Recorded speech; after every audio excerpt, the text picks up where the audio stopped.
Welcome back to our webinar series, Building a Stronger Preservation Program. My name is Laura Kamide, Program Specialist for the Certified Local Government Program in Texas. Today's webinar will focus on the Certificate of Appropriateness review process. We will be referencing some of our previous webinars, so if you haven't had a chance to see those, I encourage you to go watch them. An important aspect of a historic preservation program is the public review process for alterations, modifications, demolition, and new construction in your city's historic districts and locally designated landmarks. This public review process is often referred to as a Certificate of Appropriateness review, also known as a C of A review. It's important to remember when reviewing a C of A application to be consistent in enforcing the city's preservation ordinance. To recap on our previous presentations, the Historic Preservation Ordinance is a regulatory law which contains the C of A review criteria, which are based on the Secretary of the Interior standards for rehabilitation. Additionally, the Commission will review the project utilizing any applicable design guidelines and/or standards adopted by the city, if any exist. Design guidelines are advisory but represent the city's best practices. Design standards are requirements and must be followed. As the Historic Preservation Officer and Landmark Commissioners, you should be consistent when reviewing applications. The purpose of a Certificate of Appropriateness is to ensure that construction, alterations, restoration, relocation, or demolition of a structure or alterations to a site in a historic district or at a historic landmark is appropriate with the historical, architectural, or cultural aspect of the district or landmark. Furthermore, the purpose of a C of A is to make certain that historic structures, streets, and neighborhoods are preserved and protected. The Commission is responsible for making sure that the work proposed is harmonious with the character of the district or landmarks in your city. There are over 2,300 local historic districts nationwide with landmark commissioners that conduct design review. Many such commissioners work with multiple districts in their local jurisdiction. Historic districts are far more than attractive places for tourists to visit, shop, and eat. They're one of the best ways to keep the look and feel of the place residents call home. The C of A review process applies to locally designated landmarks and districts. If a city does not have any locally designated landmarks or districts, the Landmark Commission has no jurisdiction over any properties. C of A review, if conducted correctly, can prevent inappropriate alterations to buildings or sites, unsuitable alterations to the streetscape, and avoid construction of out-of-scale and out-of-character homes and businesses. Depending on your historic preservation ordinance, contributing and non-contributing structures, buildings, and sites located in historic districts may be reviewed differently by the Commission.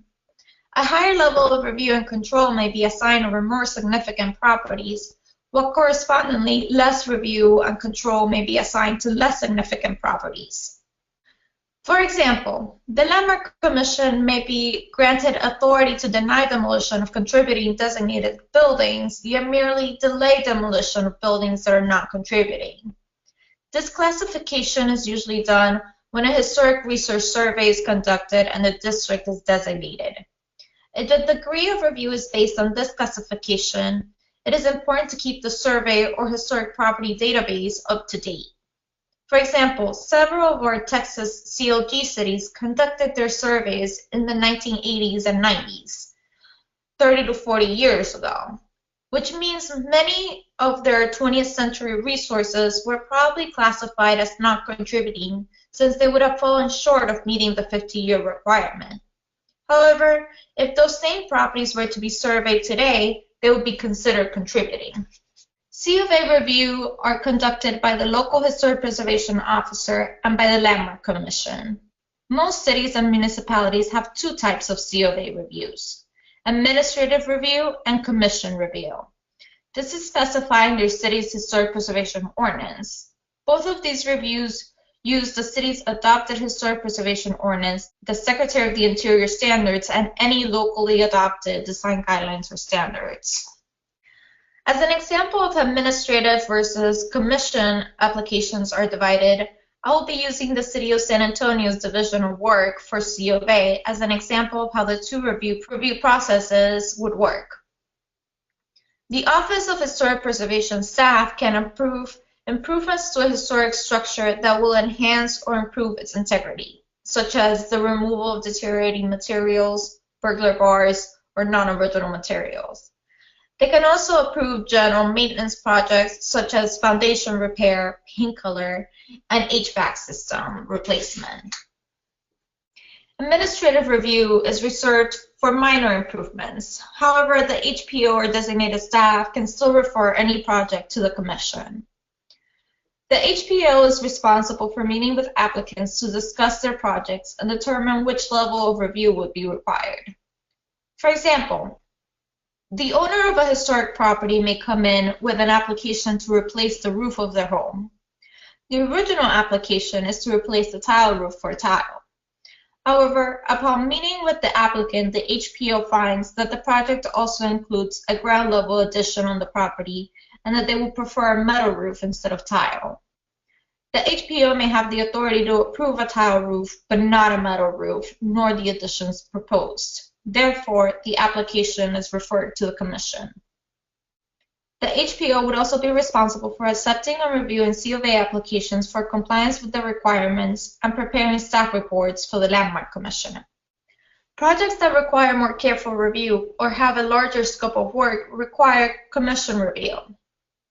An example of these types of projects are new construction in designated areas, alterations to landmarks, exterior alterations that deviate from the original material or ornamentation, relocation of structures out of a district or in a district, tax exemption applications, or new designations. In general, an application will start with a consultation with the HPO or designated staff. While this is sometimes an optional step, it should be encouraged. This is a chance for staff to meet with the owner and his or her team to discuss the goals of the project, and for staff to guide the project or provide any additional information the city might know, such as permit history, historical background, and building history. One of the HPO's most crucial and important duties is compiling a staff report for each C of A application required to go before the Landmark Commission.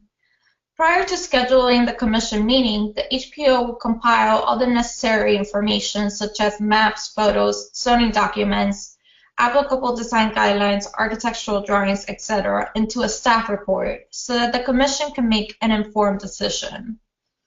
The importance of certain documents can sometimes be overlooked. Staff reports are very important since they give the Commissioners detailed background information from the city's perspective. This slide shows a typical staff report from the City of Galveston. The first page includes the property address and legal description, the applicant and owner information, the zoning district and historic designation, a description of work, and staff's recommendation. They also include a photograph of the building and a map showing its location.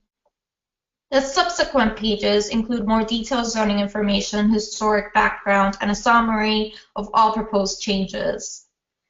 The next couple of slides analyzes the project for compliance with the City of Galveston's design standards. And lastly, the last page of the staff report is staff's recommendation. This could include minor modifications to the plans, such as different window configuration, added architectural elements, or specific materials to be used in the project. The Preservation Ordinance sets forth broad review standards for demolition or new development of historic properties. This criteria is usually based on the Secretary of the Interior standards for rehabilitation. The Preservation Ordinance attempts to ensure that a demolition will not have an adverse effect on the fabric of the district, or that new construction will be incompatible but in harmony with the character, significant features, or atmosphere of an area. The operative term in determining the impact of a development or demolition proposals are to a degree subjective and need to be defined and limited in some fashion to give applicants reasonable notice of what is expected of them and to allow courts to judge the validity of the local decision. The role of the Commission is to review the proposed drawings, photographs, and any other information provided, review staff's recommendation, review the proposed project against the Secretary of the Interior standards, the city's preservation ordinance, and any design guidelines or standards adopted by the city. The next step is to make a determination based on whether the project is consistent with the criteria set forth in the city's ordinance. If the proposal is not clear, ask for clarification or more information. The most controversial and important task of a landmark commission is the review of C of A applications for demolition of landmarks or buildings within a local district. It is the intent of the preservation ordinance to preserve the historic and architectural resources of the city through limitations on demolition and removal of landmarks to the extent it is economically feasible, practical, and necessary. The demolition or removal of historic buildings, structures, and sites in the city diminishes the character of the city's historic district, and it is strongly discouraged. Instead, the city should recommend and support the preservation and rehabilitation of these structures. And secondly, if that is not feasible in its current location, suggest the relocation of the structure within the designated area. The Commission should have the authority to deny demolition of structures. It is recognized, however, that structural deterioration, economic hardship, and other factors not entirely within the control of the property owner may result in the necessary demolition or removal of a historic building. The evidence of this needs to be clear and precise in order for the Commission to approve the removal of that structure. For example, most ordinances allow the demolition of unsafe structures. This is when the building official determines a landmark to be structurally unsound and hazardous or dangerous building pursuant to the provisions found in the city's adopted building code. The building official shall be required to provide written notice to the Landmark Commission of the ordered removal or repair of the landmark prior to taking such action. Consider creating a checklist of things to look for when reviewing C of A applications. The list can include massing, scale, proportions, architectural style, location, size of openings, colors, materials, projections, ornamentation, etc. In the next few slides, we will look at some examples of possible C of A applications and how to review them. Take this new infill construction. The architect chose a bold color palette and design. However, when looked at it closely, the new townhome complies with the Certificate of Appropriateness review criteria. The home is the same mass, height, and width of the neighboring buildings. The ornamentation also reflects the historic railings of the properties around it, and it has many of the same openings in the facade, while still being modern and of its time. Your motion may be, I move to approve application LC 17-501 with the condition that the color of the structure complies with the city's design guidelines and as submitted in plans dated May 18, 2017. Because the application does meet Section 9 and 10 of the Secretary of the Interior Standards for Rehabilitation and the Certificate of Appropriateness criteria as set forth in the Preservation Ordinance. This new infill construction, on the other hand, does not meet the C of A review criteria. The neighborhood is made up of one-story and two-story commercial buildings. The proposed project, a four-story residential building, is out of scale with the neighborhood. The massing, proportion, and fenestration is also inconsistent. This is an example of the building that did not follow any design guidelines. The Commission can either deny the application or continue the application. Since the modifications are so significant, the Commission should deny the application. Your motion may be, I move to deny the application LC 17-047 as submitted in plans dated May 18, 2017 because the application does not meet Section 9 and 10 of the Secretary of the Interior Standards for Rehabilitation, nor does it comply with the Certificate of Appropriateness criteria as set forth in the Preservation Ordinance. In this example, in addition to a commercial structure in Georgetown, the new two-story addition is significantly set back to reduce its impact on the original structure. The architect also used differentiating material to distinguish the addition from the original structure. However, the placement of the chimney in front of the window is not the best location. The chimney is a new added feature, same as the new addition. Therefore, its placement can be resolved prior to permitting. Your motion may be, I move to approve the application LC 17-209 with the condition that the chimney location be moved so as not to block any windows and as submitted in plans dated May 18, 2017, because the application does meet Section 9 and 10 of the Secretary of the Interior Standards for Rehabilitation and the Certificate of Appropriateness criteria as set forth in the Preservation Ordinance. The next example from Amsterdam is more bold. The original building's ground floor was significantly modified from its original storefront configuration sometime in the 20th century. The architect proposed to reconstruct the original facade. While they proposed to replicate the original brickwork location of windows and doors, they utilized new modern materials and techniques to differentiate the new from the old. Therefore, instead of creating a false sense of history, they made a new and of its time by use of modern materials and techniques.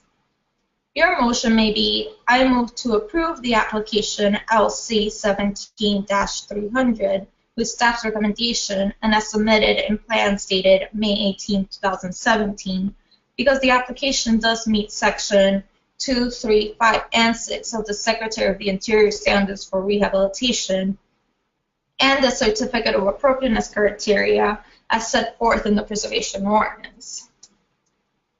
Smaller modifications to buildings could have a big impact on your historic structures. A change as simple as a new electric meter, a kitchen exhaust fan, or a new security door can damage your historic building. These three images show modifications that may have started as administrative review applications, but that should be reviewed by the Commission and/or denied right away. These types of modifications are the reason why the HPO and Commission need to carefully review plans submitted for review. The character of a historic district does not rely solely on the buildings located in that district. Street furniture such as signs, lamps, and benches, public art, and landscaping will have an effect on the overall character of that neighborhood or district. Therefore, it's important for the HPO and the Commission to carefully review these types of projects since they will affect the character of your city's historic districts and landmarks. Some cities exclude city projects from the Commission purview. However, they're highly visible projects that can have a major impact on historic districts. Take this public art project in downtown Houston. It's a large-scale art piece that affects not only the public sidewalk and right-of-way, but also the buildings located in this intersection. The Gateway to Fredericksburg welcomes visitors to this town known for their German history. The monument sign was designed to reflect these German roots while still being modern and new. Downtown El Paso wayfinding signage picks up on the desert colors that reflect the city's identity. HPOs and landmark commissions also need to adapt to new innovative architectural trends and energy-efficient practices.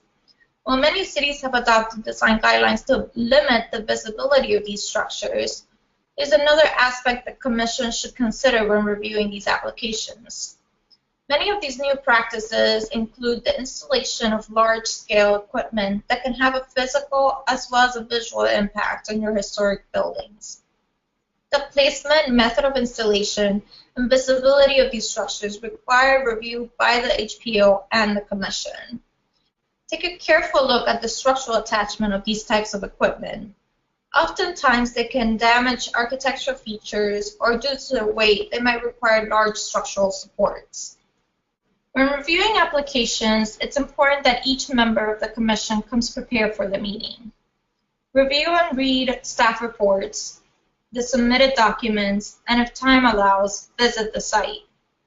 HPOs. If the time between application submittal and Commission review is short, consider sending the addresses with a brief description of the work proposed to the Commissioners ahead of the staff report. The purpose of the meeting is to make a decision. Not only that, the decision should be made in a timely manner, and it should be stated clearly. The Commission should enter the review meeting with a willingness to discuss, but always within the context of the C of A criteria and any design guidelines adopted by the City. This means that reviewers must distinguish between a design concept that they may dislike personally, but that meets the C of A criteria, and a design that is objectively inappropriate because it clearly violates the preservation ordinance. Some questions and checklists to keep in mind when reviewing applications and remain objective are the building significance. Understanding the history of a building is important to any preservation project. Think back to the different classifications. Is the significance of the structure architectural? Does it have national, state, or local significance? What's the period of significance? This will help determine to what degree the property should be preserved as it is, or whether there may be opportunities for compatible alterations to occur. Second, the condition of the structure. The condition of a building and its features contributes to the overall significance of the building. A building with historic integrity has a sufficient percentage of character-defining features that remain intact. These key elements allow a building to be recognized as a product of its time. Thirdly, what effect will the proposed project have on a historic structure? Will it require functional improvements to the structure, such as ADA accessibility, elevators, stairs, etc.? Where are these improvements proposed? And lastly, what's the treatment strategy? A preservation project may include a range of activities, such as maintenance of existing features, repair of deteriorated materials, the replacement of missing features, and construction of a new addition. While the term preservation is used broadly, meaning keeping a historic property's character-defining features, is also used in a more specific technical form to mean keeping a resource in good condition. The next few slides will focus on the 10 steps for having a successful meeting. The Commission's role is to administer the design guidelines, not to draft new guidelines at every meeting. Your decision needs to be based on the application in front of you, not on past decisions made by the Commission. Go over each criteria and design guidelines for each application, and apply the guidelines as they are written. Actively listen to the presentation by the applicant and his representatives. Ask for clarity of presentation content. Check to see that documentation for the proposal is complete, and be consistent in your review process. Use the checklist to see that you covered all the items. Ask for public comment as well. You should allow open discussion among the Commission, applicant, and the public, but keep it on track and avoid tangential issues that may be emotionally charged but do not have direct bearing on the appropriateness of the design in terms of the criteria and guidelines. For example, oftentimes, the public will object to a project because of the proposed use of the property. Typically, the Landmark Commission does not have jurisdiction over the use. Therefore, the Commission should not spend a lot of time on this issue. When the discussion seems to be over, ask these questions of yourself. First, have the criteria and guideline been sufficiently met to merit approval? You have two choices for an answer, yes or no. Second, which criteria and guideline give you the basis for making this decision? An approval or disapproval should be based on specific criteria in the ordinance, and you should be able to identify the critical ones. Once you have voted, summarize the outcome clearly, cite the guidelines and standards, and finally, thank the applicant for participating in the process. Lastly, when making your motion, be clear. This is especially important when denying an application. Clearly state the action, approval or denial of the application, the case number and address, what the project is, and whether it complies with the appropriate criteria set forth in your preservation ordinance. The motion is then seconded, discussed, and adopted. Thank you so much for watching this webinar on the Certificate of Appropriateness Review. Be sure to watch the rest of the Building a Strong Preservation Program webinar series and feel free to contact myself or THC staff with any questions you may have. We're here to help.